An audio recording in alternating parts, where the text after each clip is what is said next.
আমাদের হাসপাতালগুলোতে আসলে সেবা দানের সবচেয়ে বড় বাধা তৃতীয় এবং চতুর্থ শ্রেণীর কর্মচারীদের সিন্ডিকেট। আশা করব তিনি হাসপাতাল কেন্দ্রিক যে সিন্ডিকেটগুলো আছে এই সিন্ডিকেটগুলোর বিরুদ্ধে স্ট্রিক্ট অবস্থানে যাবেন এবং হাসপাতালগুলো থেকে যদি সিন্ডিকেট দূর করতে পারেন আশা করি বাংলাদেশের স্বাস্থ্যসেবার মান অনেক বাড়বে।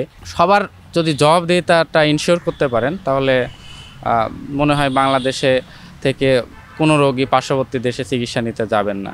এবং আমাদের দেখা গেছে আন্ডার গ্র্যাজুয়েটের কারিকুলামটা যদি একটু মানে চেঞ্জ করা যেত, মানে আমাদের দেখা গেছে 4টা প্রপ আছে কিন্তু প্রপের সিলেবাসগুলো একটু অগোছালো টাইপের আমার মনে হয়। আর স্বাস্থ্য শিক্ষার ক্ষেত্রে আমার একটাই দাবি থাকবে, আমাদের এমবিবিএসের কারিকুলামটা যেন একটু ঢেলে সাজানো হয়। এমবিবিএসের একটু প্রফেশনাল পরীক্ষার যে সিলেবাসগুলো আছে এটা নিয়ে